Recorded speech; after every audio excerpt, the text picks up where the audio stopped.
Selamat malam, Bapak, Ibu, Saudara sekalian. Sebelumnya, terimalah salam dalam Dharma, Namo Buddhaya. Berbahagia sekali kita semua dapat berkumpul di hari Sabtu di bulan Juni ini di Wihara Pulit Dharma Sukha. Sudah lama saya 6 bulan saya nggak kesini, jadi agak kebetulan tadi cukup macet ya jalanan, jadi Om Tohut udah sampai di sini. Baik, topik yang saya akan sampaikan pada hari ini adalah sama dengan tadi lagunya, dalam Dharma. Jadi topiknya adalah praktek Dharma dalam kehidupan sehari-hari. Bapak Ibu Saudara sekalian, sebelumnya saya buka dengan sebuah cerita. Pada satu hari di sebuah wihara kebetulan ada seorang umat yang kebaktian di sana, dan pada saat itu juga ada seorang biku yang juga tinggal di wihara itu. Kemudian si biku ini melihat umat itu, kemudian bertanya, terjadilah tanya jawab ya, terjadi tanya jawab. Bikunya kemudian bertanya, "Maaf, Bapak, saya lihat Bapak kelihatannya sangat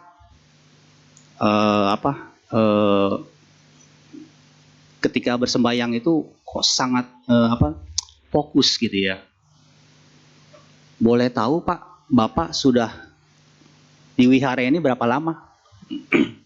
Kemudian dijawab sama si bapaknya, "Saya sudah 15 tahun, Bante." Oh, kemudian Bantenya bilang, "Saya baru 5 tahun di sini." Ah, berarti Bapak lebih hebat dong dharmanya daripada saya. Bante bisa aja begitu ya, sambil senyum-senyum dalam hatinya, berarti saya lebih hebat dari Bante. 15 tahun, Bante baru 5 tahun begitu ya. Udah tuh. Kemudian Bantenya bertanya lagi, "Kalau begitu selama 15 tahun, Bapak masih sering emosi nggak?"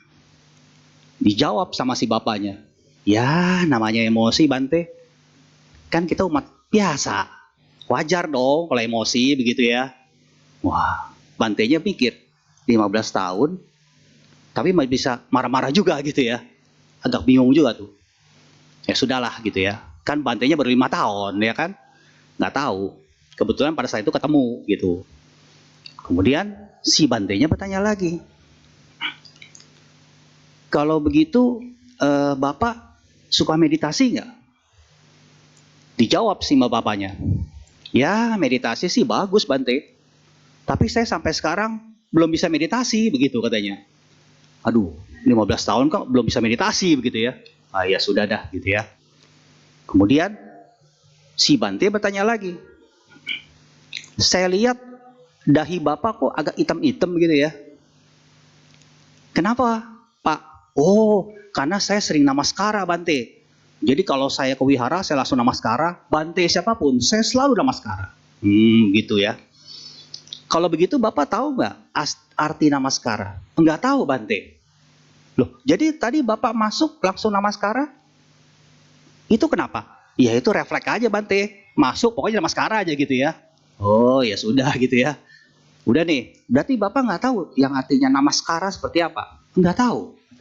"Ya sudah." Kemudian setelah itu, "Nah, kalau begitu Pak, saya mau tanya, kalau untuk parita baru sepotong." Bapaknya kemudian jawab, "Oh, Bante, kalau parita semuanya saya hafal. Bante boleh tes saya." Gitu ya. "Bante boleh tes saya," katanya. "Saya pasti hafal." "Oh ya." Kemudian Bantenya tanya lagi, "Kalau gitu Bapak tahu tuh arti dari makna parita itu semuanya?" "Nggak tahu juga, Bante. Pokoknya saya hafal aja luar kepala." Begitu ya. Waduh, bingung juga nih gitu ya. Nah kemudian akhirnya, kalau tadi kan Bantenya kan bertanya terus, kali ini kemudian si bapaknya ini bilang, "Bante, saya selama ini itu kalau belajar Dharma itu siapapun saya selalu ikutin. Sampai di rumah saya punya VCD buku lengkap jadi punya perpustakaan kecil, begitu. Dia bilang begitu sama Bantenya. Kemudian, Bante ada usul nggak? Bagaimana dengan perpustakaan kecil saya? Kemudian Bantenya menjawab. Kan tadi kan Bantenya tanya terus, sekarang ditanya nih, ya. Pak, nanti Bapak pulang ke rumah, bagikan saja semua buku dan VCD ke orang lain. Karena Bapak sudah tidak butuh yang namanya itu. Sekarang, kemudian Bantenya kemudian nyambung lagi. Sekarang, mulai saat ini, jadilah lidah yang baik dan bukannya sebagai sendok yang tidak dapat merasakan makanan yang paling enak. Bingung tuh, lidah yang baik begitu ya. Kemudian dia tanya, maksudnya lidah yang baik seperti apa Bante gitu ya. Kemudian Bantenya menjawab, nanti sebelum Bapak bagi-bagi bukunya, tolong Bapak nanti baca Dhammapada 64 dan Dhammapada 65. Oh iya dah, nanti saya pulang saya baca Bante gitu ya. Pulang tuh dia. Nah, Bapak Ibu sekalian, Dhammapada 64. Orang bodoh walaupun selama hidupnya bergaul dengan orang bijaksana, tetap tidak akan mengerti Dharma. Bagaikan sendok yang tidak dapat merasakan rasa sayur.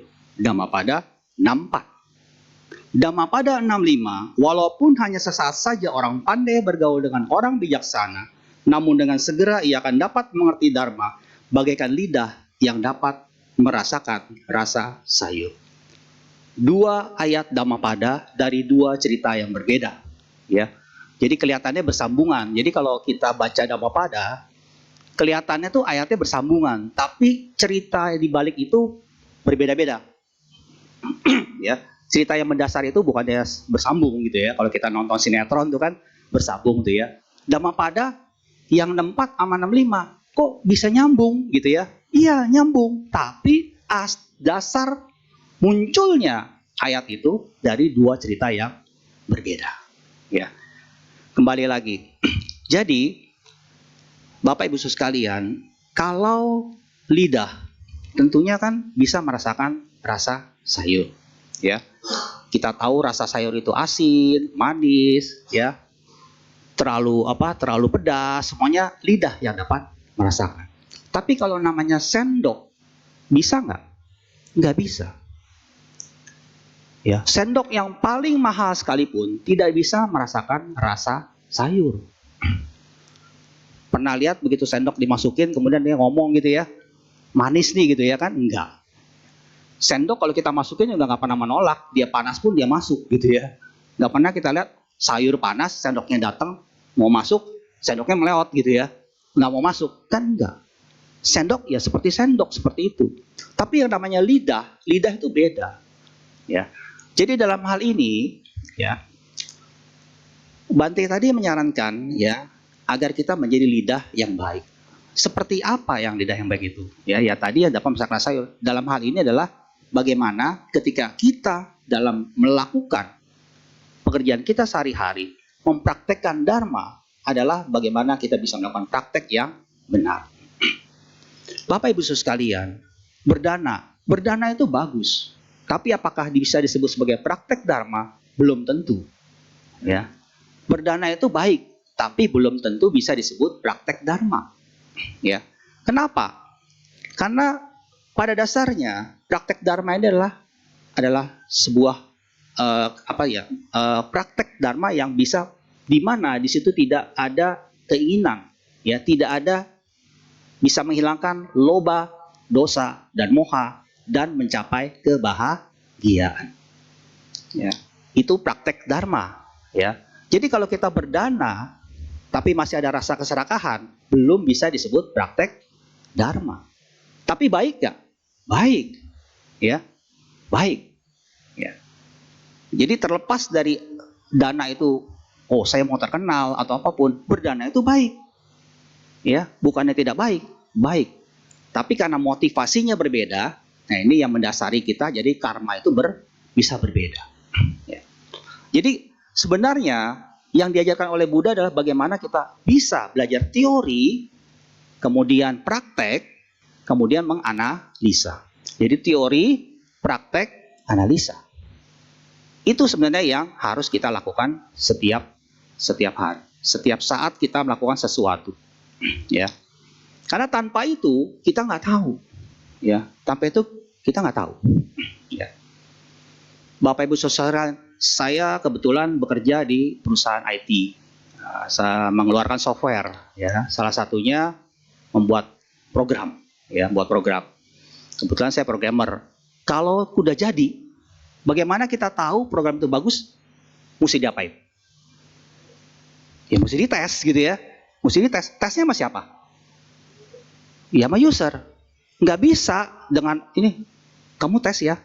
Dia ngetesnya, pasti ya udah ngetesnya gitu-gitu aja gitu ya. Udahlah bener aja gitu kan.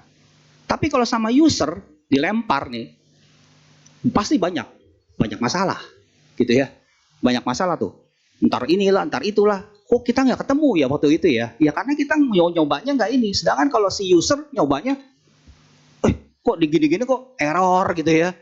Kenapa tuh gitu ya? Kita nggak nyoba kan, tek gitu kan? Kita nyoba nih, cetak, tek, jalan. User nggak, gitu ya? Kan suka kesel tuh gitu ya kan? Gitu kan? Mouse-nya bekerja gitu kan? Kok jadi error? Disitulah kita baru tahu. Dari situ kemudian baru kita bisa perbaiki. Sama seperti kita melakukan praktek. Kita baca teori. Tapi kalau nggak dipraktekkan, tidak ada input, kita nggak tahu apa yang kita lakukan baik atau tidak. Jadi begitu ya.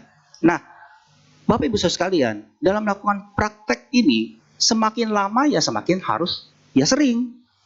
Ya. Jangan seringnya baca teori tapi prakteknya jarang. Mungkin teorinya sedikit aja tapi prakteknya banyak. Ini yang lebih ditekankan oleh Buddha. Ya, ini lebih ditekankan oleh Buddha. Jadi lebih banyak praktek. Ya. Bapak Ibu sekalian, demensia, pikun, kenapa bisa pikun? Karena otaknya jarang digunakan. Ya. Jadi kalau sering digunakan, ya walaupun mungkin ada demensia, pikun, tapi bisa berkurang. Ya. Sakit tulang bisa sakit. Tapi kalau dari mudanya sering digunakan, tentunya tidak agak berkurang. Ya. Jadi kalau misalnya saya nggak tahu di sini ada yang dokter nggak ya? Kalau udah tua, kemudian minum susu untuk pengapuran, itu sudah terlambat gitu ya. Nggak tahu ya, kalau dokter mungkin seperti itu ya. Jadi kalau udah tua baru minum susu, udah terlambat. Ya, nggak menolong gitu. Ya. Jadi bagaimana tulang itu sebenarnya? Iya sering digunakan. Ya, sering digunakan, mungkin sering jalan atau apapun. Ya, otak ya sering dipakai gitu. Ya. Jadi kalau misalnya ada orang tua kita main game, ya mungkin nggak masalah ya. Kan dipakai terus otak kayak gitu ya. Bener nggak? Mama saya tuh di rumah sering main game gitu ya. Nggak apa-apa, jadi nggak pikun gitu ya. Main game gitu kan, ya kan? Ya udah tua, ya kan? Ya kalau muda ya pakai yang lain lah, jangan main game gitu ya. Main game tuh, kalau udah bosan nih, minta anak saya tuh uninstall, install lagi gitu ya kan, main lagi gitu kan ya. Jadi kenapa? Iya dipakai, sama seperti kita, ya. Sama seperti kita. Bagaimana kita bisa tahu praktek dharma kita baik? Ya harus sering digunakan gitu. Harus sering praktek. Kalau tidak, kita nggak tahu. Ya.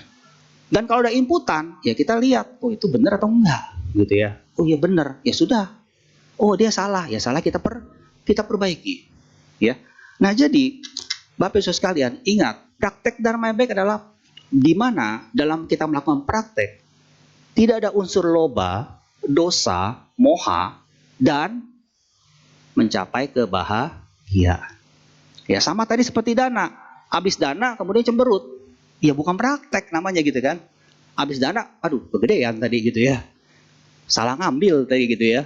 Ada gobanan, ada yang cebanan gitu. Salah ngambil yang goban gitu ya. Ya masa kan minta kembalian. Kan nggak ada dana kembalian. Dana, tolong dong balikin lagi gitu ya. Kan nggak ada. Ya. Jadi mencapai kebahagiaan. Karena Semua orang pasti ingin bahagia. Saya pernah isi di sini ya, karena tujuan kita kan bahagia gitu ya. Tujuan kita kan bahagia. Ada yang mau bahagia, pasti ada bahagia. Walaupun syarat bahagia itu mungkin relatif ya. Relatif ya. Bahagianya orang tuh beda-beda ya. Tapi pada dasarnya kita semua ingin bahagia. Makanya kan kalau kita tahun baru, Imlek kan kita sebut Sinin Kwaile gitu ya. Selamat tahun baru, semoga bahagia gitu ya kan. Kwaile itu bahagia. Ya, karena semua pada dasarnya kita ingin bahagia. Nah, bagaimana kita bisa bahagia? Bahagia ya. Kemudian bahagia ini bahagia yang mana? Ya, Bapak Ibu sekalian, kita nggak bisa bilang praktek dharma, harus kemudian kita harus diam di wihara, pergi kemana semuanya. Oke, boleh seperti itu. Tapi sekali lagi, Bapak Ibu sekalian, Buddha juga mengajarkan agar supaya kita bisa bahagia, minimal kita bisa mempunyai sesuatu yang berkecukupan. Misalnya, bekerja, mendapatkan uang. Tapi sekali lagi, kita mendapatkan itu adalah untuk menunjang kita supaya bisa berbuat baik. Ya, nggak bisa kita bilang, kita harus belajar dharma. Bapak Ibu sekalian, waktu itu pernah pada saat Buddha mau khotbah, pernah menunggu satu orang, karena beliau tahu orang ini akan mencapai tingkat kesucian kalau dia datang. Begitu dia datang, apa yang diminta oleh Buddha? Silakan makan dulu, suruh makan dulu, ya, suruh makan dulu, bukan langsung suruh dengerin, makan dulu. Udah tenang, makan semuanya, dia bisa banggakan. Begitu mendengarkan, mencapai tingkat sotapati, sotapana, mencapai tingkat kesucian. Jadi kita, supaya kita bisa melaksanakan praktek yang baik, ya tentunya juga harus mencukupi juga dengan kehidupan kita. Ya, uang tidak masalah, tapi nggak punya uang jadi masalah, begitu ya. Jadi masalah. Ya. Nah, jadi Bapak Ibu sekalian, dalam hal ini bagaimana kita bisa mencukupi diri kita? Ya. Bagaimana kita bisa samadhi, melakukan meditasi, ya, tapi kita memikirkan besok mau makan apa? Nggak bisa. Bagaimana kita bisa melakukan sila yang baik, ya? Seperti misalnya menghindari pencurian, tapi kita tidak berkecukupan. Akhirnya mikirnya apa? Bagaimana saya bisa dapat uang gitu ya? Akan menjadi bermasalah juga. Jadi Bapak Ibu sekalian, kita bukan diajarkan supaya ini harus jadi orang suci. Harus kalau begitu orang yang ngecat rambut misalnya, apakah dia disebutnya kurang bagus? Praktek dharma bukan itu kalau rambut, ya. Mau cat rambut berapa kali pun juga nggak masalah, kecuali nggak punya rambut. Nggak punya rambut mau ngecat rambut kan bingung, ya kan? Nah, jadi Bapak Ibu sekalian, dalam hal ini, ya, melakukan praktek dharma adalah bagaimana kita bisa melakukan hal-hal yang tadi disebutkan. Nah, kemudian Bapak Ibu sekalian, dalam Dhammapada 152, orang yang tidak mau belajar akan menjadi tua seperti sapi, dagingnya bertambah tetapi kebajikannya tidak berkembang. Jadi orang seperti sapi disebutnya, kalau misalnya bertambah, ya, tidak mau belajar, jadi tua, gemuk aja, tapi tidak bijaksana. Ya. Jadi Bapak Ibu sekalian, dalam kita melakukan praktek dharma tentunya harus ada perkembangan. Harus ada perkembangan. Yang tadi dikatakan tadi, 15 tahun masih bisa marah-marah begitu ya. Tentunya kan sebaiknya tidak gitu ya. Kalaupun mau marah, ini ada terapi gitu ya. Kalau mau marah hitung dulu 1, 2, 3, 4 gitu ya. Kalau misalnya mau marah sama orang tua, ngitungnya sampai 1000. 1, 2, 3, 4, 5, 6, 1000 lupa deh gitu ya. Kalau sama pasangan mungkin sampai 500 gitu ya. 1, 2, 3, 4, 5, 500 udah pergi orangnya gitu ya. Jadi ini ya, kesabaran ini yang paling utama ya. Tapi Bapak Ibu sekalian, di kota besar seperti Jakarta sulit jadi orang sabar. Apalagi kalau bawa kendaraan pulang kantor gitu ya. Itu bawaannya bisa emosi terus gitu ya. Tapi sekali lagi memang ya kita harus membutuhkan kesabaran. Ya. Saya waktu itu setahun yang lalu saya pernah waktu itu ada acara reuni alumni kebaktian pemuda saya, remaja saya. Jadi saya kebetulan waktu itu naik Gojek, ya, naik Gojek ada di perempatan, ya, ada di perempatan nih. Jelas-jelas Gojeknya itu bener, gitu ya. Karena kan mau lurus, bukan mau belok ke kanan, gitu ya. Lagi saya santai-santai begitu, tahu-tahu, ada yang nabrak, motornya gede, gitu ya. Sedangkan Gojeknya bebek, gitu ya. Sakit juga tuh kakinya gitu ya. Kaki tukang ojek sakit, saya juga sakit kakinya gitu. Kemudian saya lihat, sama tukang ojeknya juga lihat gitu, lihat-lihatan. Ya udah, saya liatin aja. Habis badannya lebih gede dia daripada saya gitu ya. Jadi ya udahlah, gede, wah lebih gede dia gitu ya. Diem aja gitu, lihat. Padahal yang parah motornya dia. Lampu sennya bengkok jatuh gitu ya. Sedangkan motor bebeknya aman-aman aja gitu ya. Lihat-lihatan gitu. Takutnya marah nih gitu ya. Karena anak muda, badannya gede, motornya gede gitu ya. Udah, diem aja gitu ya. Akhirnya apa? Ya udah, lewat aja gitu. Ya, akhirnya udah kita lewat gitu ya. Karena memang ya dia yang salah. Orang mau belok ke kanan, dia adanya di sebelah sini. Kan harusnya sebelah sini. Ya sudah lewat. Bapak Ibu Saudara sekalian, tidak terbayangkan kalau pada saat itu tukang ojeknya marah-marah gitu. Ya, Bapak gini, bisa ribut. Ya, bisa ribut. Ya. Jadi Bapak Ibu Saudara sekalian, memang tidak ada salahnya kita bersabar. Ya. Bukannya kita takut gitu ya. Tapi dalam arti kata ya perlu kesabaran. Ya. Apalagi banyak kejadian Bapak Ibu, terutama di sosial media. Ya. Sebenarnya maksud kita benar, tapi jadi salah. Ya. Jadi salah. Kan beberapa kejadian seperti itu. Ya. Kenapa? Ya inilah zaman sekarang. Yang salah, ya yang benar bisa dipelintir gitu ya. Dikutipnya sepotong-sepotong. Ya, dikutipnya sepotong-sepotong. Sama seperti kita belajar dharma. Jangan dikutip sepotong-sepotong. Ya, jangan dikutip sepotong-sepotong. Bapak Ibu Saudara sekalian, saya contohkan, ya. Saya contohkan supaya tidak sepotong-sepotong. Dhammapada 65. Ya, tadi dikatakan walau saat orang pandai bergaul dengan orang bijaksana, namun dengan segera akan dapat mengerti dharma bagai lidah yang dapat merasakan rasa sayur.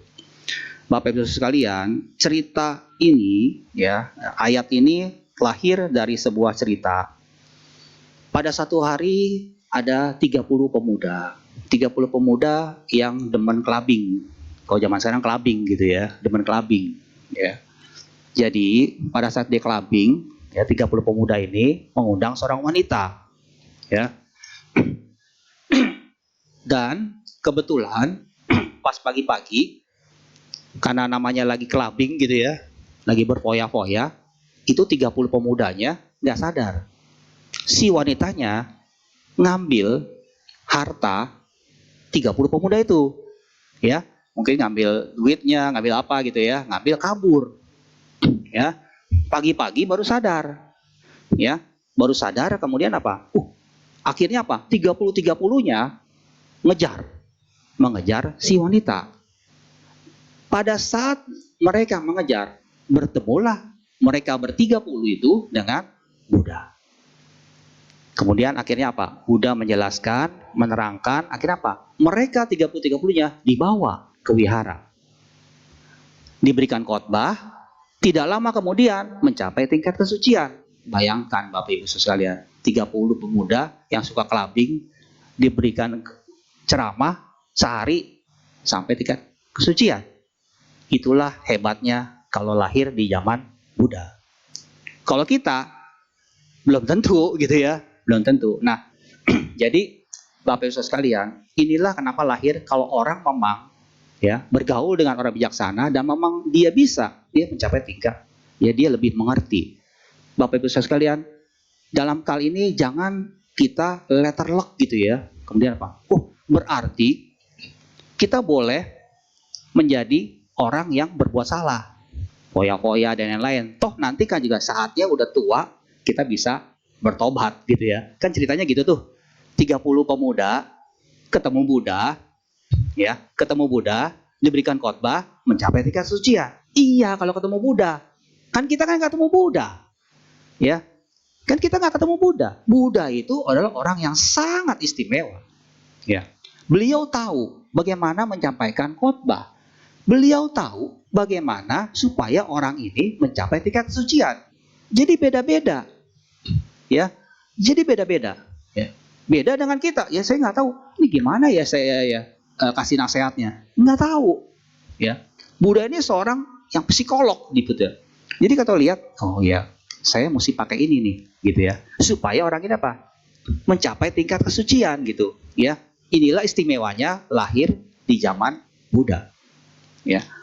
Tapi bukan berarti ya Bapak Ibu sekalian, jadi jangan dipelintir nih gitu ya. Oh ya udahlah ceritanya begitu. Berarti kita boleh berbuat yang salah dulu. Nanti kan kayak itu tuh cerita yang Dhammapada 65. Nanti kita kan nanti ketemu, mungkin kita kebaktian, sembahyang, baca parita, bertobat. Iya kalau bertobat. Kalau tidak gimana? Ya. Jadi Bapak Ibu sekalian, jadi kalau kita membaca, belajar Dharma, itu ada pengertiannya gitu ya. Jangan kemudian, langsung baca begini, langsung terjemahnya begitu gitu ya. Nggak bisa seperti itu. Ya, nggak bisa seperti itu. Dan kita ini sebenarnya apa? Ya harus banyak berpraktek Dharma. Kenapa? Ya harus begitu. Ya, Bapak Ibu sekalian, kita lahir di dunia, banyak alasan. Banyak alasan. Yang jelas kita bertemu. Saya, Bapak Ibu sekalian bertemu karmanya. Kalau nggak bertemu, mungkin Bapak tadi, Ibu ada urusan, mungkin nggak jadi. Atau saya terjebak, akhirnya saya nggak jadi. Ya. Atau saya sakit, jadi nggak jadi. Kita bertemu di dunia ini banyak alasan. Yang pertama, balas budi. Siapa tahu saya berbalas budi sama papa mama saya gitu ya. Jadi saya lahir. Ya. Yang kedua, balas dendam. Betul ya? Tadi balas budi kan? Dua, balas dendam. Jadi kalau kita disakiti terus, bisa jadi orang yang menyakiti kita lagi balas dendam. Ya, yang saya nggak tahu, mungkin kenapa saya tuh dimarahin terus gitu ya. Mungkin dalam kehidupan yang lalu saya pernah marahin dia. Ya. Atau ada anak yang kemudian apa? Tidak bakti kepada orang tua. Bisa jadi dulu orang tuanya melakukan hal yang kurang baik kepada anaknya. Di anak itu berbekas, akhirnya selalu ingin menyakiti orang tuanya. Ya, dia berbekas karena kan kita hidup kan berpuluh-puluh kali ya, berpuluh-puluh kali. Jadi tuh alam bawah sadar kita tuh tidak terasa tuh, ya, tidak terasa tuh jadi bisa bermain, gitu, ya, bisa bermain, gitu. Jadi apa? Kok saya tuh maunya marahin dia terus? Nggak ada yang tahu, ya, nggak ada yang tahu. Ya mungkin lagi balas dendam, gitu ya, lagi balas dendam. Yang ketiga, bisa saja ada orang bayar utang. Jadi saya lagi bagaimana? Ada aja tuh dapat rezeki, dapat apa begitu ya. Berarti saya lagi orang itu lagi bayar utang. Dia bayar utang, saya terima utang gitu ya. Terima utang tuh ya. Tanpa kita sadari. Itulah dia karma. Jadi kalau kita bisa memahami ini, tentunya kita bisa melakukan praktek bisa dengan lebih lebih enjoy gitu ya. Kenapa? Nggak usah mikirin yang seperti itu, ya. Kita melakukan hal yang baik, balasannya kurang baik, ya biarkan aja.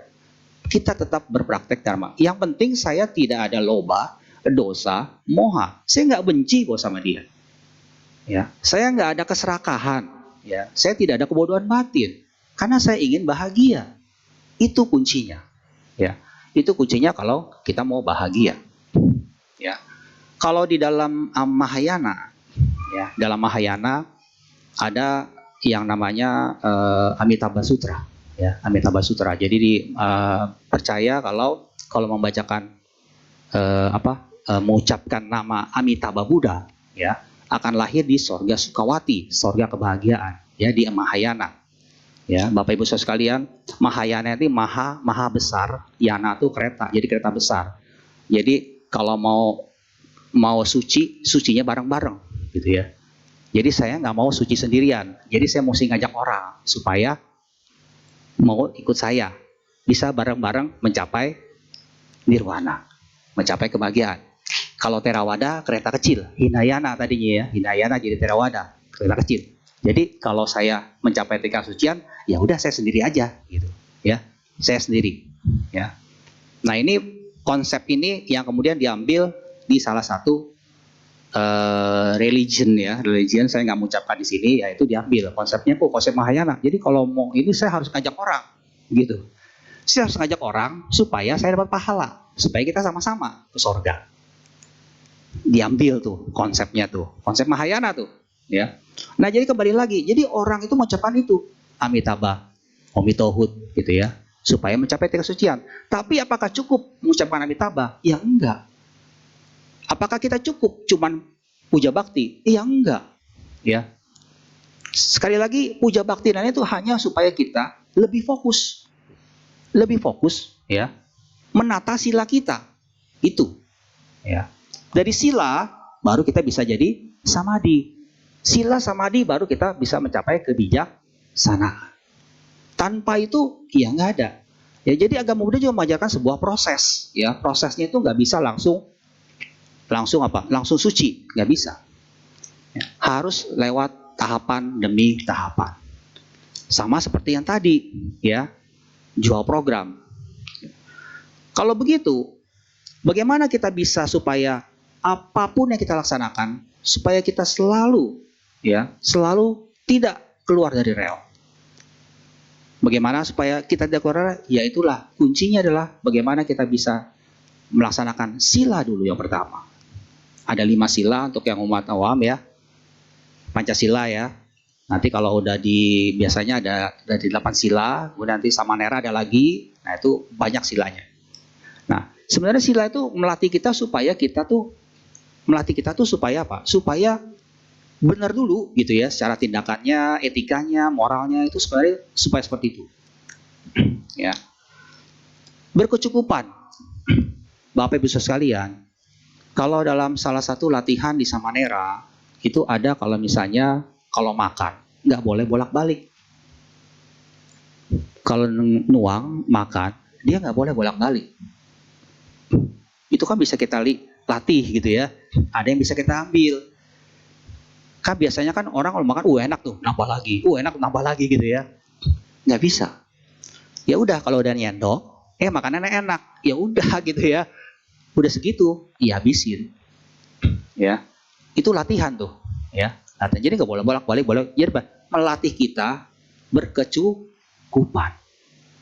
Karena apa? Yang namanya cukup, siapapun nggak bisa cukup, ya. Siapapun nggak bisa cukup. Pasti kurang terus, ya. Pasti kurang terus. Nah ini sebenarnya ada latihan gitu ya, supaya apa? Ya kalau kita makan, nyendok udah, dan harus habis gitu, ya. Ini sebenarnya latihan supaya kita cukup, merasa cukup, ya. Nah jadi Bapak Ibu sekalian, kembali lagi dalam kita melakukan praktek, intinya adalah kita bahagia, oke, bahagia sementara, tapi ada lagi bahagia yang berkelanjutan. Ya. Bahagia berkelanjutan seperti apa? Ya itulah, bukan kebahagiaan duniawi, tapi kebahagiaan apa? Kebahagiaan ada 2 kan ya? Kebahagiaan duniawi sama kebahagiaan mutlak, ya, kebahagiaan mutlak, yaitu ya nirwana. Tapi sebelum sampai ke sana, ya kita harus bisa kebahagiaan duniawi kita setahap demi setahap bisa kita penuhi. Ya. Bapak Ibu sekalian, dunia barat, agama Buddha berkembang dengan pesat. Kenapa bisa berkembang dengan pesat? Karena secara ekonomi dan lain mereka mapan. Jadi mereka bisa terima meditasi dan lain bisa terima. Tapi kalau memang belum mapan, ya sulit. Ya, kita nggak bisa belajar dharma kalau kita masih memikirkan besok ya makan apa. Ya, jadi ini kembali lagi kepada motivasi, ya motivasi. Nah, jadi Bapak Ibu sekalian, Tentunya semuanya harus dimulai dari diri sendiri, ya, bukan dipaksa dari orang lain. Karena yang mau bahagia orang lain atau diri sendiri? Diri sendiri, ya. Saya melakukan ini karena saya ingin bahagia. Ya. Nah, jadi Bapak Ibu sekalian, tentunya dalam kita melakukan itu pasti banyak error-error gitu ya. Nah, itulah kalau kita harus melakukan introspeksi, ya, melakukan introspeksi. Karena kalau tanpa itu, ya kita nggak bisa mencapai tingkatan batin yang lebih tinggi. Ya, Bapak Ibu sekalian, yang namanya apa yang kita alami sekarang, dari dulu tuh selalu pernah ada. Jadi kehidupan itu terulang dan terulang. Bapak Ibu sekalian, saya kutip ada cerita yaitu mengenai Bahu Putika. Jadi pada satu hari di Sawati ada suami istri. Suami istri punya 7 anak laki-laki dan 7 anak perempuan, banyak anaknya. Ya. Pada satu hari suaminya meninggal. Ibunya, istrinya, hartanya dikumpulkan semua. Nggak dibagi ke anaknya. Sampai kemudian anaknya bilang, "Ibu, kenapa hartanya nggak dibagi-bagi? Toh nanti kan ibu kan bisa tinggal dengan kita. Malah kita bisa buat banyak hartanya." Oh ya sudah. Kemudian apa yang dilakukan si ibu ini? Anaknya ada berapa tadi? 14. 7 laki-laki, 7 perempuan. Semuanya udah berkeluarga. Semuanya udah berkeluarga. Ya. Kemudian apa? Ya sudah dah. Kalau gitu saya bagi aja semuanya. Jadi saya nggak perlu ada. Kan nanti saya tinggal sama anak-anak saya. Begitu. Kemudian dibagi tuh 14. Besok-besok udah mulai tuh. Dia tinggal sama anak laki-lakinya yang pertama. Baru aja datang sehari, belum sampai sehari, menantunya kemudian bilang sama anaknya, "Itu mama kamu datang tuh, besok mintain lah, kalau bisa warisannya 2 kalinya, baru kita bisa hidupin dia," gitu ya. Wah, akhirnya bilang ke ibunya. Wah, ibunya bilang, wah sedih gitu ya. Ya sudah, dia pindah ke anaknya yang nomor 2. Sama juga seperti itu. Pindah lagi ke anak yang nomor 3. Sama juga seperti itu. Sampai anak yang ke-14. Semuanya sama. Jadi tidak ada yang mau nerima dia. Tidak ada yang mau merawat dia. Akhirnya beliau menjadi bikuni. Nah, setelah menjadi bikuni, namanya jadi Bahu Putika. Bahu Putika itu adalah ibu dari banyak anak, artinya ya. Ibu banyak anak, kan anaknya banyak, 14 gitu ya. Nah, beliau kemudian menyadari usianya udah tua, kemudian beliau apa? Melatih keras supaya mencapai tingkat kesucian. Nah, Buddha melihat itu, kemudian terjadilah syair 115, walaupun seseorang hidup 100 tahun, tetapi tidak dapat melihat keluhuran Dharma, sesungguhnya lebih baik kehidupan sehari dari orang yang dapat melihat keluhuran Dharma. Jadi Bapak Ibu sekalian, di sini diajarkan Bahu Putika ketika dulu hidupnya tidak menjalankan Dharma dengan baik. Akibatnya beliau menerima akibatnya di dalam kehidupannya sekarang, dibuang oleh anak-anaknya. Salah siapa? Bukan salah anak-anaknya juga gitu ya. Karena mungkin dalam kehidupan yang lalu, mungkin Bahu Putika pernah melakukan hal yang sama kepada anak-anaknya. Jadi sekarang dia dapat balasannya. Dan itu juga zaman sekarang ada seperti itu ya Bapak Ibu ya. Ada kan? Ada orang tua yang kemudian tidak dirawat oleh anak-anaknya. Padahal dalam Sigalowada Sutta, dalam Sutra Bakti Seorang Anak, dikatakan kalau sepanjang hidupnya saja kita gendong mama kita di sebelah kanan, papa kita sebelah kiri, sepanjang hidupnya tidak bisa kita bayar budi baik dari orang tua. Ya. Dalam Tionghoa juga dikatakan seperti itu gitu ya, dalam ajaran Konghucu dan lain-lain. Bakti adalah nomor 1. Ya. Jadi sekali lagi, namaskara tadi ya, kembali lagi namaskara. Apa sih makna namaskara? atau mungkin paikwi gitu ya. Maknanya apa? Kan ditanya tadi, Bapak tahu nggak sih arti namaskara? Namaskara ada lebih kepada penghormatan kita, penghormatan yang tulus, ya, penghormatan yang tulus. Kalau kita namaskara di depan altar, kita menghormat kepada Buddha, Dharma, dan Sangha, ya. Kepada orang tua, kita hormat kepada orang tua, ya.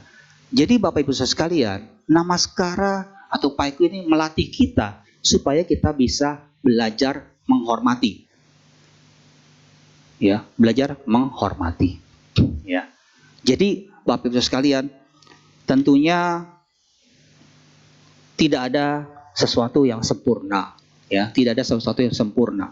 Tapi kalau kita tidak laksanakan, kita nggak tahu itu salah atau tidak. Ya, itu salah atau tidak. Ya. Pada dasarnya tidak ada orang tua yang siap menjadi orang tua. Dia akan menjadi orang tua dan belajar menjadi orang tua. Ada di sini yang mau menikah, saya mau jadi orang tua dulu, latihan dulu gitu ya. Latihan dulu, punya anak dulu, kan nggak mungkin gitu ya. Masa belum nikah punya anak, ya kan? Ya bagaimana ya? Ya udah, saya penuh tekad mau jadi, ya, membina rumah tangga, nanti punya anak, ya saya besarkan. Trial dan error kan namanya gitu ya. Itulah suatu hal yang wajar, ya. Sekali lagi motivasi yang menentukan bagaimana kita bisa melaksanakan praktek dharma yang baik, ya. Tadi contohnya adalah dana, ya. Kalau motivasi kita supaya kita mengurangi yang namanya keserakahan kita, berdana itu sebenarnya artinya apa? Belajar melepaskan kemelekatan, gitu ya. Melepaskan kemelekatan kan? Kemelekatan kita, ini sayang nih uangnya dikasih-kasih gitu kan? Kan melepaskan kemelekatan, ya. Tidak ada keserakahan. Dan kita berusaha supaya dana ini bermanfaat bagi orang yang membutuhkan, ya. Jadi kita bahagia, ya. Tidak ada keserakahan dan bahagia. Itu motivasinya, ya. Motivasi yang melakukan dalam hal ini praktek dharma yang baik, ya. Nah, jadi Bapak Ibu sekalian, itu yang saya sampaikan pada malam ini. Semoga kita semuanya jangan lelah yang namanya kita berbuat baik. Walaupun itu ketika berbuat baik banyak sanggahan dari orang lain, ya. Karena Bapak Ibu sekalian, kita berbuat baik saja bisa dibuat orang itu tidak puas, tapi apalagi banyak, ya. Nah, jadi Bapak Ibu sekalian, tidak ada yang sempurna, ya. Sama seperti kalau Bapak Ibu waktu itu saya sering kalau di sini dimintakan tuh ya, adakah yang mau bantu jadi pimpinan kebaktian, jadi pengurus gitu ya. Itu adalah satu hal yang bagus. Ladang kita berbuat baik. Nggak usah takut salah. Ya kalau belum dicoba ya nggak takut salah gitu ya. Wajar. Ini teman-teman kita ini pasti juga awal-awalnya juga bingung gitu ya. Pasti juga banyak sering salah gitu ya. Salah, ada kelupaan gitu ya. Kelupaan gitu kan. Nggak apa-apa, dilatih terus, ya. Dan tentunya dalam hal ini bagus, ya. Kenapa? Melatih kita supaya tidak ada kesombongan, rasa ego, ya. Bapak Ibu sekalian, kalau kita lihat di Ceci, Yayasan Ceci, ya, itu yang relawan-relawan itu mereka tuh bukannya pekerjaannya tuh biasa-biasa aja loh. Ada yang mungkin direktur, ada yang mungkin manajer gitu ya. Tapi mengapa mereka mau? Ya karena tadi mau kebahagiaan mutlak, bukan kebahagiaan duniawi. Karena apa? Nggak bisa dibawa. Ada yang di sini meninggal mau bawa mobilnya? Bawa rumahnya? Enggak. Rumah-rumahan doang yang dibakar gitu ya. Bukan rumahnya sendiri kan dibakar kan, gitu, ya kan? Nanti kalau mama meninggal, ini rumah dibakar juga. Iya, bisa marah-marah anaknya. Mama dikasih rumah-rumahan aja dah gitu ya. Kan enggak. Ya, enggak ada yang kita bawa. Yang kita bawa adalah karma baik kita. Demikian juga karma buruknya juga dibawa gitu, ya. Jadi kembali lagi kepada Bapak Ibu Saudara sekalian, sering-seringlah kita melakukan praktek. Jangan takut salah. Karena kalau kita nggak praktek, nggak ada yang tahu. Itu salah tuh, benar. Ibu-ibu di sini dulunya mungkin nggak pernah bisa masak, ya. Apalagi waktu gadis, mungkin nggak pernah bantuin mamanya masak, betul ya. Tapi begitu menikah, mau nggak mau masak. Apalagi kalau mertuanya bawel. Keasinan nih, tambahin air aja gitu ya. Kemanisan nih, ya tambahin air. Kurang asin, tambahin garam gitu kan, begitu. Ya. Akhirnya apa? Sayur asam segini bisa kuahnya banyak gitu ya. Keaseman, tambahin air. Ini kurang, tambahin asam lagi. Keaseman lagi, tambahin air gitu kan. Jadi sayur asam, bahannya sedikit, airnya sepanci gitu ya. Tapi kalau nggak coba, nggak ada yang tahu kan. Nggak ada yang tahu. Karena segala sesuatu harus dipraktekkan. Itu yang diajarkan oleh Buddha. Buddha mau supaya kita praktek, bukannya teori. Ya, teori nggak usah banyak-banyak, gitu ya. Sama seperti apa? Mudita. Mudita sepati terhadap kebahagiaan orang lain. Ada saudara kita, ada teman kita berbahagia, selamat ya. Mengucapkan selamat aja sudah mudita. Mengucapkan selamat sudah mudita loh, ya. Tapi kalau kita iri hati, ya juga sama, gitu ya. Sudah irsia, ya. Jadi nggak usah kita panjang-panjang, mungkin meta seperti apa ya? Karuna. Nah itu dia, meta harus pakai karuna. Kalau kita punya cinta kasih, tapi nggak dipraktekkan, tidak ada kasih sayangnya, no, ya, tidak ada hasilnya, ya, tidak ada hasilnya. Sekali lagi, praktek adalah yang paling utama, ya. Jadi itu saja, Bapak Ibu sekalian. Nanti saya serahkan kepada protokol, mungkin nanti akan ada tanya jawab. Terima kasih.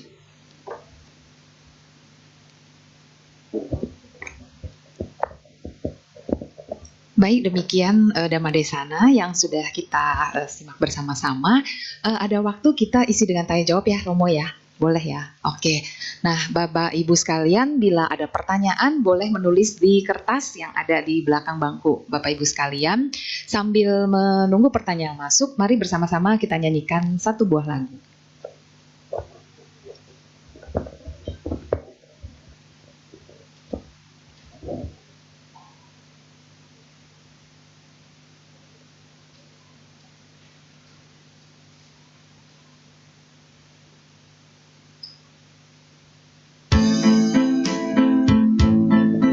Mari kita buka buku penuntun kebaktian halaman 58, kita nyanyikan lagu Kebijaksanaan.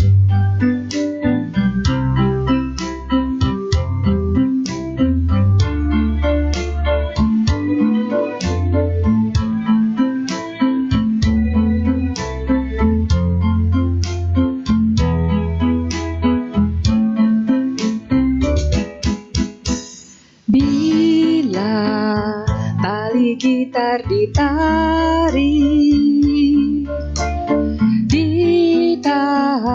terlalu kencang,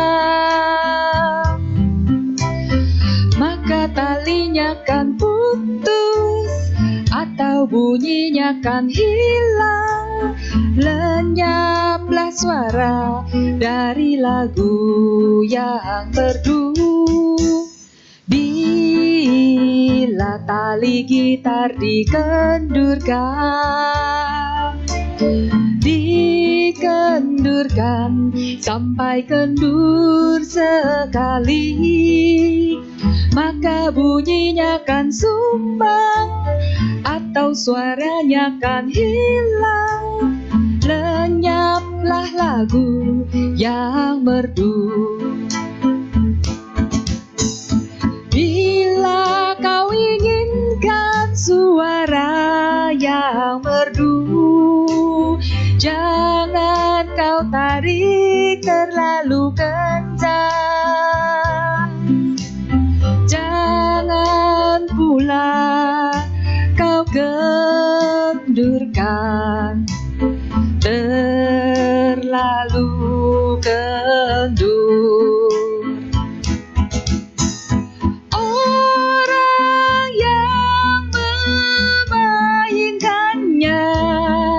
Haruslah pandai menimbang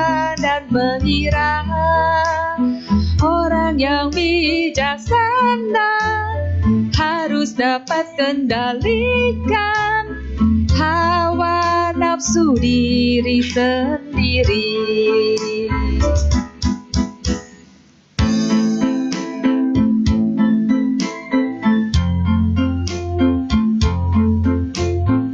Selanjutnya kita balik ke bait 3 bagian refrain.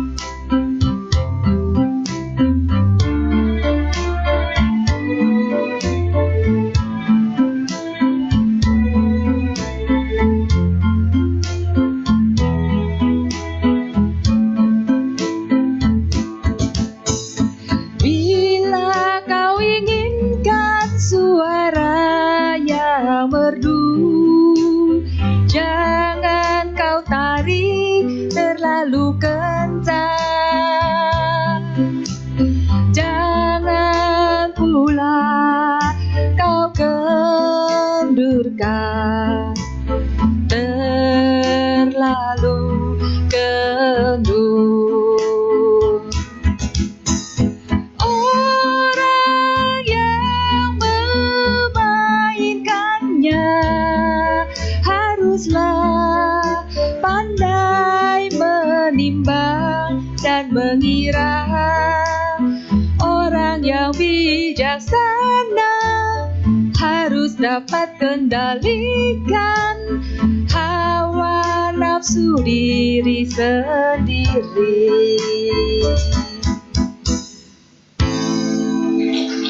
Terima kasih. Baik, selanjutnya apakah ada Bapak Ibu sekalian yang ingin bertanya secara lisan? Kami persilahkan. Ada. Bapak, mari silahkan ke depan. Untuk pertanyaan tertulis nanti akan kami datangi. Malam Romo. Saya mau tanya tentang praktek Dharma yang dalam sama luar ya. Ini saya punya teman itu kan dia sering ngeliat, ya dia memang agamanya lain. Dia bilang orang agama Buddhis ini kelihatan dhamanya luar biasa ya. Maksudnya begitu.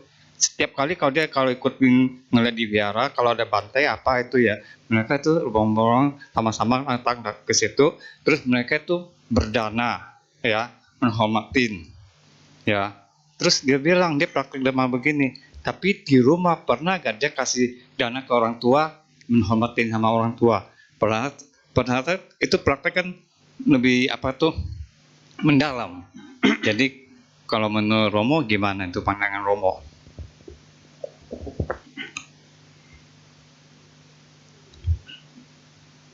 Baik, terima kasih Pak. Jadi tadi dia praktek memberikan dana ke wihara, tapi kalau ke orang tua tidak gitu. Maksudnya gitu ya Pak?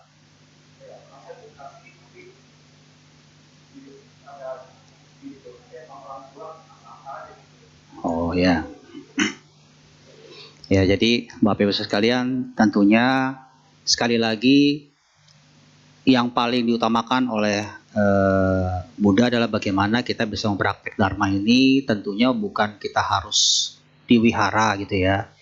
Kepada orang terdekat kita juga harus bisa melakukan praktek. Jadi kepada orang tua itu yang paling utama. Buddha saja pada satu hari berjalan ketemu dengan songgok tulang saja menghormat. Ya, menghormat. Kenapa? Ditanya oleh muridnya. Ya, Bante kenapa Bante hormat? Emang Bante tahu itu tulang siapa? Dihormat. Dia bilang, saya tidak tahu.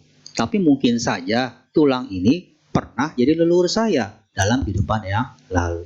Ini malah dicontohkan bahwa perbuatan baik itu memang ditujukan kepada yang tua, orang tua, dan leluhur kita. Ya. Jadi sebenarnya yang paling utama adalah bagaimana kita bisa melaksanakan pertama adalah di keluarga kita, terutama kepada orang tua. Ya. Nah ini yang paling utama gitu ya. Memang mungkin karena langsung dia di wihara atau apa begitu ya. Kalau orang tua mungkin sebenarnya agak ada yang kurang. Ya sebenarnya orang tua yang paling pertama.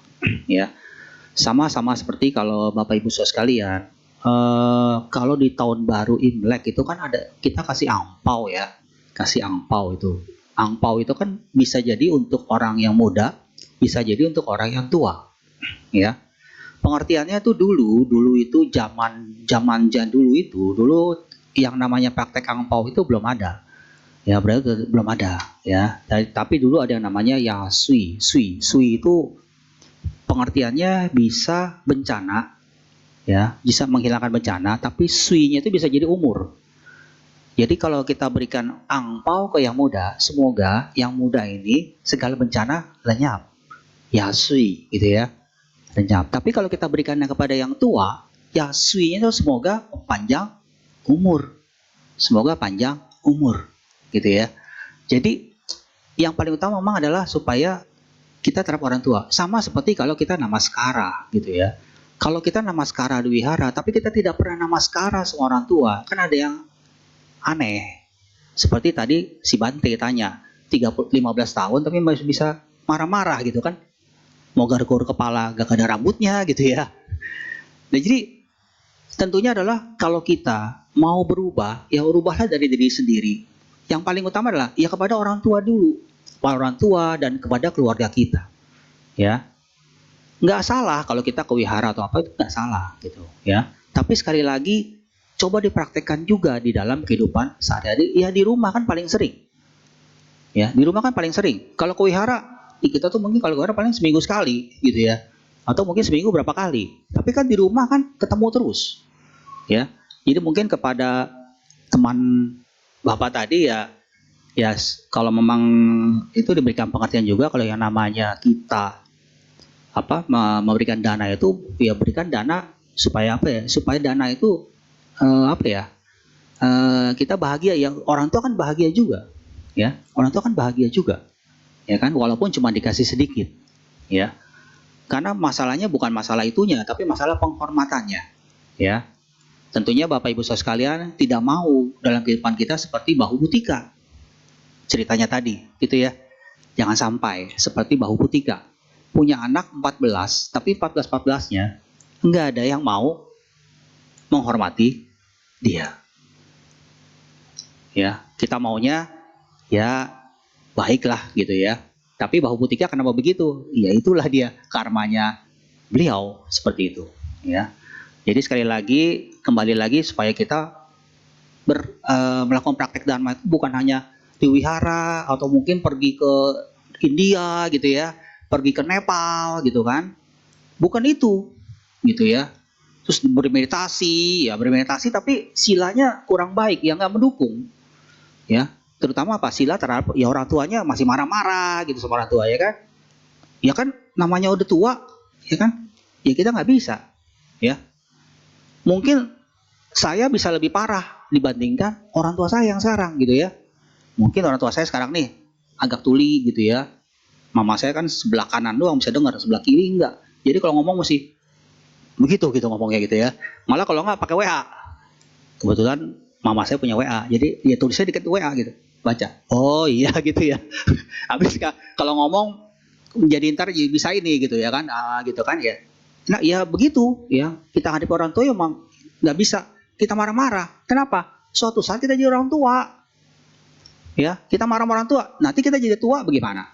Anak ngelihat papa aja dulu marahin popo, jadi kalau besok-besok saya marahin papa boleh dong gitu ya kan. Kan bukan seperti itu ya. Nah jadi Bapak Ibu sekalian, praktek dharma tentunya kepada keluarga dekat kita, itu yang paling utama ya. Kemudian juga kepada ya di wihara ya, Buddha, Dharma, Sangha, pada Bante dan lain-lain, silakan saja ya. Karena nggak kurang lengkap gitu seperti itu ya. Ada lagi?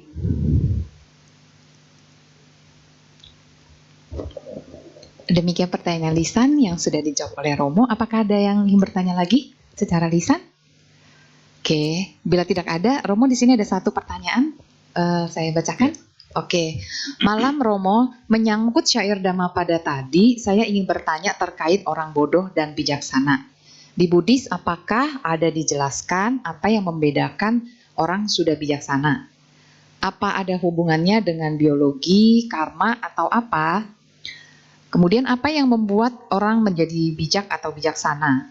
Bagaimana kita tahu kita bodoh atau bijaksana? Terima kasih. Ya baik, pertanyaannya cukup bagus, bukan cukup lagi, bagus nih pertanyaan. Karena kalau kita bilang orang bodoh ya, bodohan batin gitu kan, itu kan moha ya, bodohan batin, bukan emang bodoh, bukan. Walaupun cerita di dalam Dhammapada 64 ini memang kebetulan ya. Kebetulan ini yang ditanya memang bodoh gitu ya. Jadi mengenai Biku Udayi ya, Udayi. Udah tera dia. Tera tuh udah di atas 10 tahun ya. Jadi pada suatu hari Biku Udayi ini duduk di apa sih, kalau di tempat duduk tuh kan ada kan, kalau di wihara kan tempat duduk ya duduk gitu ya. Ya. Dan beliau ini tinggal satu wihara dengan Buddha. Pada suatu hari ada biku datang, biku tamu datang, nanya nggak bisa dijawab, bingung. Ini kok biku tinggal sama Buddha, tapi ditanya nggak bisa jawab gitu ya. Akhirnya muncullah kemudian Buddha mengucapkan orang bodoh, walaupun selama hidupnya bergaul dengan orang bijaksana, tetap tidak akan mengerti dharma bagaikan sendok yang tidak dapat memasakan sayur. Dalam hal ini bodoh dalam kata bukan bodoh benar-benar bodoh. Bodoh apa sih ya? Jadi bodohnya lebih ke arah tuh apa ya namanya ya? Auban, tuh nggak auban? Ya. Jadi udah tahu salah, dijalanin gitu ya kan? Nah itu kan moha tuh, bodohan batin. Ya, udah tahu salah, dijalanin gitu ya kan? Itu bodohan batin tuh. Ya, bukan benar-benar bodoh, bukan ya? Karena kalau bodoh atau apa kan itu agak sedikit beda. Ya. Nah di sini bijaksana adalah bagaimana kita mau ya, ukuran kebijaksanaan tuh beda-beda, Bapak Ibu. Jadi kita nggak bisa bilang tuh, oh dia bijaksana. Bijaksana dalam arti mana dulu, ya? Mungkin keputusan dia bagi saya oke, tapi bagi orang lain tidak oke. Bagi saya dia bijaksana, bagi orang lain bijaksana nggak? Enggak. Jadi bijaksana ini relatif, ya. Beda dengan kebijaksanaan mutlak, yaitu nirwana. Itu mutlak udah, ya. Itu pasti benar. Tapi namanya bisa dinawi, di mana ya di satu sisi saya menganggap itu benar, tapi dia belum tentu. Ya, belum tentu jadi benar ya. Bagaimana kita tahu itu bodoh? Ya, dalam arti kata bodoh ini adalah kita tahu itu salah tapi tetap dilaksanakan ya. Tidak seperti itu. Kalau kita bisa melakukan seperti itu, setidaknya ini yang disebut kebodohan batinnya agak sedikit berkurang ya. Kalau sudah berkurang, ya baru kita bisa mencapai apa ya, tingkatan batin yang lebih tinggi ya. Orang tidak bisa kalau misalnya tuh merasa benar sendiri, tingkat batinnya nggak bisa naik ya. Jadi mau menang sendiri, egois, semuanya tingkat batinnya ya nggak bisa naik ya, agak susah naiknya ya. Kenapa? Karena masih ada ego ya, itu harus diturunkan ya, harus diturunkan ya. Sama seperti kalau misalnya Bapak Ibu mau melaksanakan membantu wihara atau apa gitu, sebenarnya apa? Saya kan ngapain sih bantu-bantu gitu ya? Itu kan menurunkan rasa egonya, ya, rasa ego, ya. Itu yang paling penting, ya. Nah jadi jawaban saya adalah bijaksana itu relatif, ya. Bagaimana kita bisa tahu orang itu bijaksana? Ya susah juga, ya. Karena yang namanya bijaksana itu dari relatif. Ya bagi saya kamu bijaksana, bagi orang lain belum tentu, ya. Tapi setidaknya yang kita sebut bijaksana adalah bagaimana tidak merugikan ya, baik orang lain maupun diri sendiri. Ya, itu dulu ya. Walaupun memang cakupannya luas. Ya. Mungkin itu saja sih saya yang bisa jawab.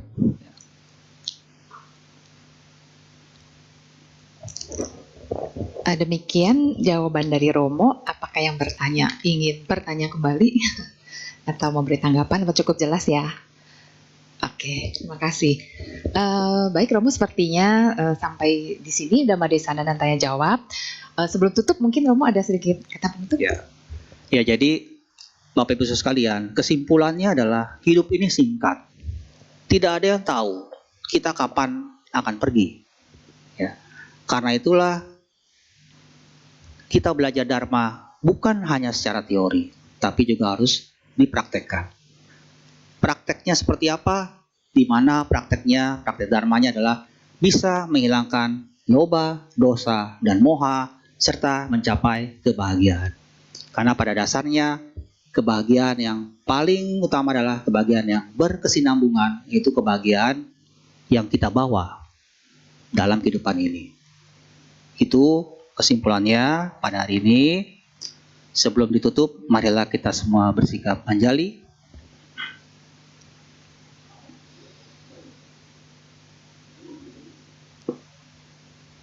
Yang kincira tenang loke, wijati wiwida putu, ratanang buddha samanati, tasma soti bawantute. Yang kincira tenang loke, wijati wiwida putu, ratanang dhamma samanati, tasma soti bawantute.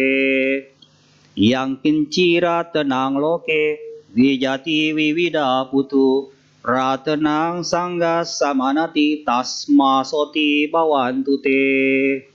Permata apapun juga yang ada di dunia, tidak ada yang menyamai permata Buddha. Semoga Anda sejahtera. Permata yang ada di dunia, tidak ada yang menyamai permata Dharma. Semoga Anda sejahtera. Permata apapun yang ada di dunia, tidak ada yang menyamai permata Sangga. Semoga Anda sejahtera. Semoga semua makhluk hirup-bekea, sabe sata bawantu, sukitata, sadu, sadu, sadu. Terima kasih. Selamat malam. Sebelumnya terima salam dalam Dharma. Namo Buddhaya. Namo Buddhaya. Kami segenap pengurus dan umat Wihara Pradharma Sukha mengucapkan terima kasih atas waktu dan kesempatan yang sudah Romo berikan. Anumodana.